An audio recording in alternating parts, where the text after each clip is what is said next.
But I just want to start by asking you a general question about your family. Your mother and father, were they originally from Birmingham? No, my mother and father both from South, South Alabama, I guess you would call it, Black Belt area. Right. What county? That's, my mother was from Perry County, and my father was from Bullock County. Okay. Did they meet here, or did they meet there? They met here. They met here. Uh-huh. Okay. So you were born here in I was Birmingham? born in Birmingham. Oh, Birmingham girl. All the way here. All the way. What community did you grow up in? I grew up in East Birmingham. East Birmingham. Okay. Mm-hmm. Your parents, what were their education? What were their educational levels? How much school? Well, unfortunately, I didn't live with my father that long, but his education was very limited in the time that I did know him. Yes, He worked for the L&N Railroad Company. My mother had perhaps maybe a fourth grade education. In East Birmingham, what community was it in East Birmingham that you grew up in? Well, East Birmingham included kind of the northeast, not quite northeast, but going northeast in the city limits, this industrial area between First Avenue North and Vanderbilt Oh, okay. Road. Right. You were stuck within a black community stuck within an industrial area. Macaroni pipe shops, stock and valve fitting company. Another area. And right in that area you had a black community. So your father worked for railroad, did your mother work outside? My mother worked for white people, you call it domestic work, that's what you would call it. Right, right.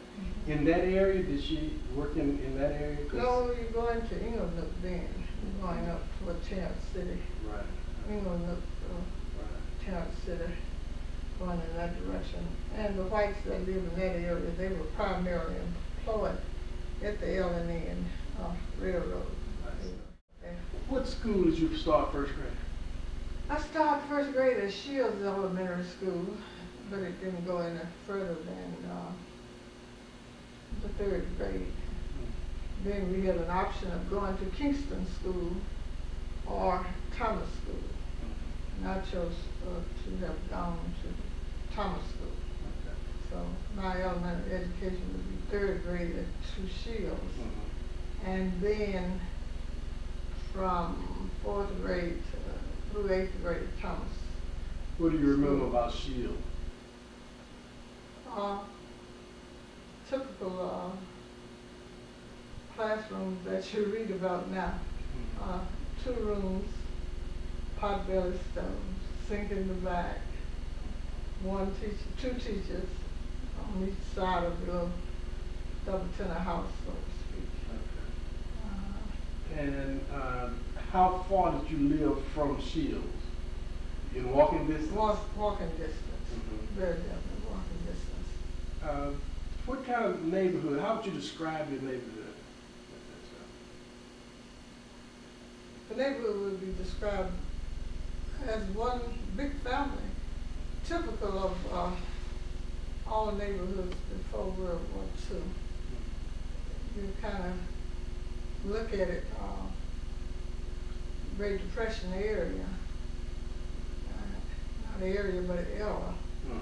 And everything is by, transportation is by trolley, very few cars, 1 telephone serving, or maybe 2 at the most, serving 5 or 6 block area. Everybody to that particular home to use the telephone. Church, school, and home, all located within walking distance, so to speak. So it's a pretty compact community. Compact, very compact. And what about the occupations of people that lived in the community? What was the range of occupations? Most of the range of the occupation were ranges were industrial work. Because you live right there in the Yeah, industrial area. the industrial So area. most people would be working Industrial plant Right. workers for the men. Right. The ladies didn't go into the plants until World War II. Right.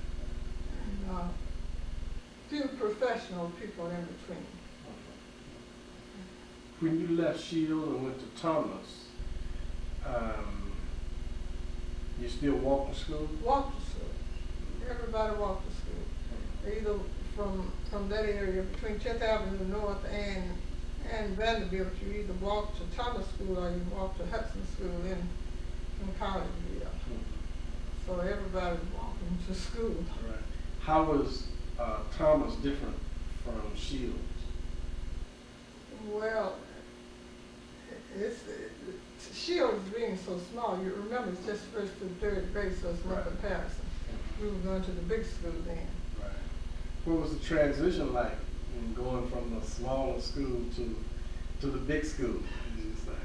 Well, it was quite an experience. First of all, you've got a long walk, and then you're walking down a railroad track, and all my field was a trestle that you had to cross.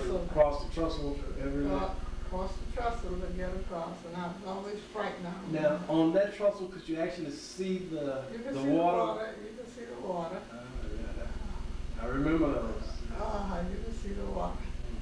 And you had to be there at a certain time, regardless of the weather. Then, once you got to Thomas School, you had to stand in line until the bell rang. Everybody lined up to go in school when the bell rang. So you don't have any entering school until you're going in for class, and then you line up then. Regardless of the weather, that's the interesting thing. You look back now, cold, rain. It didn't matter. You had to line up. You're going to line up, and then you go in school. I remember when I was in school, we lined up, and the bell rang when you were in school, and not before. Not before. Well, after Thomas School, then where did you go to school? Went to Ullman High School. Ullman. Yes. Now, Ullman is quite a distance, so you couldn't walk to Ullman. Couldn't walk to Ullman. You had a special that ran from maybe Kansas City to near Parker High School. We called it the special. But all kids going to Ullman got off downtown, so you would walk from downtown to Southside. That's still a pretty big distance. Did you walk, what, from 14th Street? We walked from downtown to where Ullman is located today. Yeah. Yeah. Where about downtown? 19th Street. 19th Street? 19th That's the heart of downtown. Heart of downtown. Yeah. And you walked that every day? I thought the special would take. Oh, no. Is that right? No. Well, tell me a little about that special. I've heard so many people talk about it. What was the special like? It was, by the time I come along, it was just a straight streetcar, especially for the children. Only school children? Only school children rode it. And this was the actual streetcar? This is The actual streetcar. Before the buses? Before the buses, that's right. Actually, trolley car. Okay. Now, I understand earlier, before I was born, maybe they had a trailer that they would hook up to another trolley, I believe. I'm not sure. My aunts talked about it, but ours was actually a trolley, especially for the children. For the children. So you got to sit in the front of the trolley? You sat where you could and stood up the rest of the way. You were packed in there like sardines. Yeah. Well, now, what was that transition like from Thomas School to Ullman? It wasn't too hard. We were used to the walk. Only thing you look forward to, you met a cross-section of children. Then you start meeting more children from different communities. Elementary schools, yeah. Especially in my area, though. Now you're going toward what we call Hudson City, Collegeville. You're picking up those kids in Kingston. And sometimes Kingston children would ride, especially coming out First Avenue, coming from the Avondale community. But we're coming from toward Terrence city direction back down through East Birmingham. Then you got a lot of ghettos you picked up in between.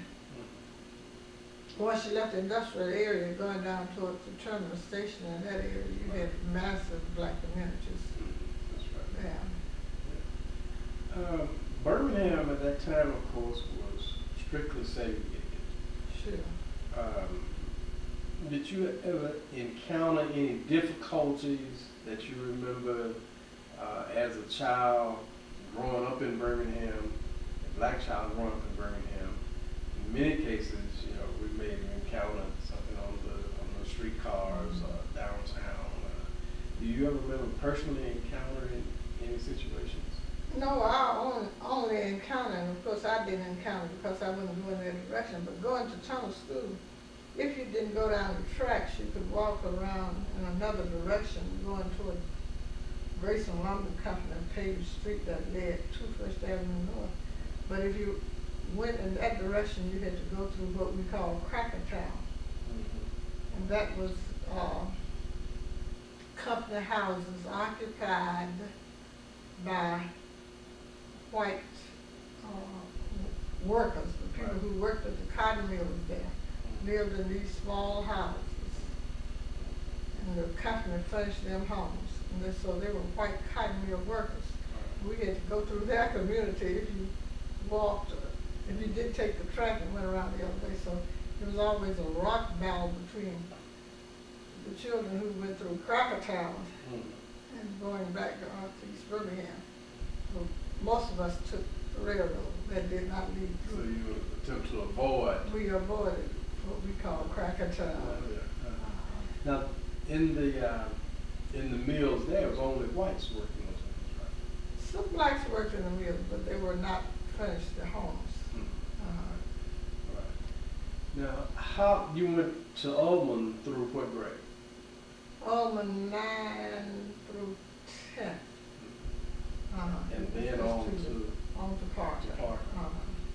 Now, Parker, of course, being the only school in the Birmingham system, must have been a huge school. It was. Did you look forward to going to Parker? I guess that was the dream of all the children. Now, if you lived in the Titusville area, you stayed at Ullman to the 11th grade if you wanted to.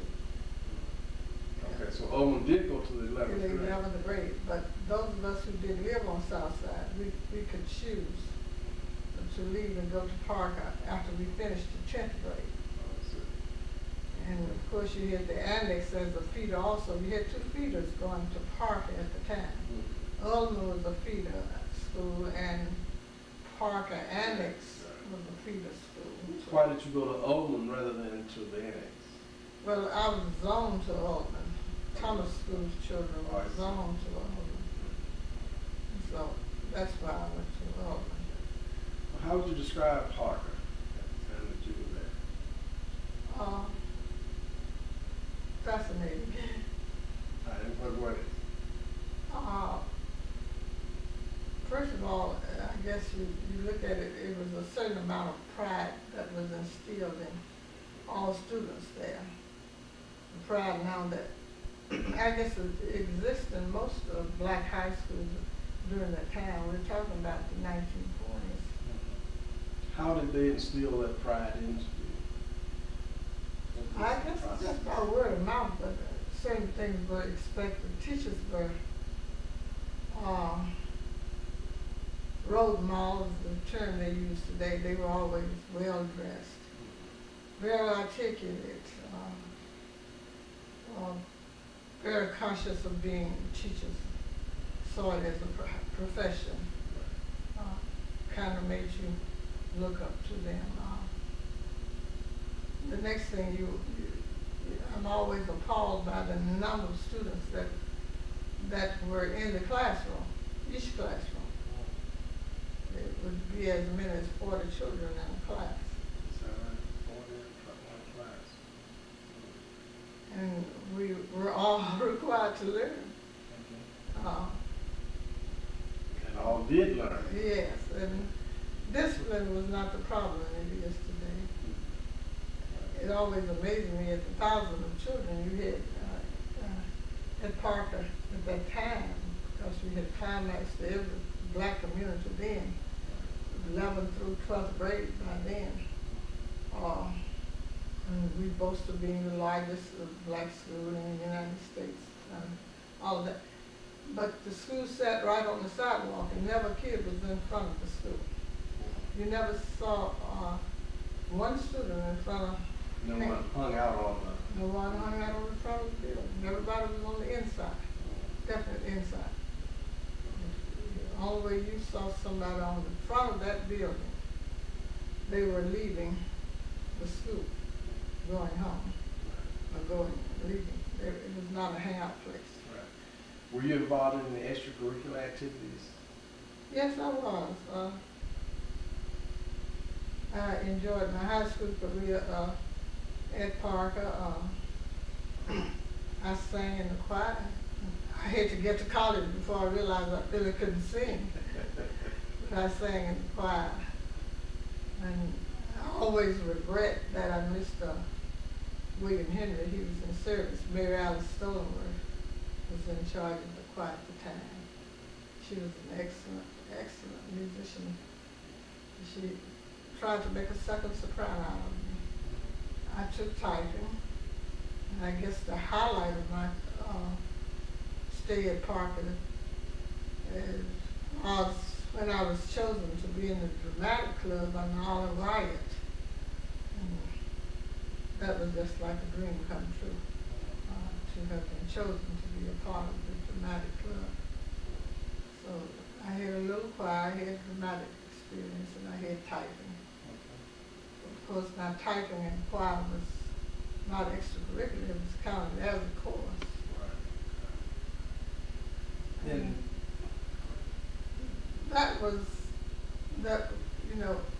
I took choir and typing rather than to go to the required domestic work.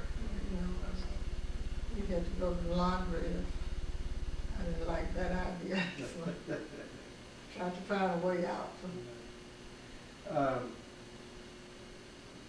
You had no brothers and sisters, right? I'm an only child, no brothers and sisters. So you were more or less paving your own way in many times. That's true.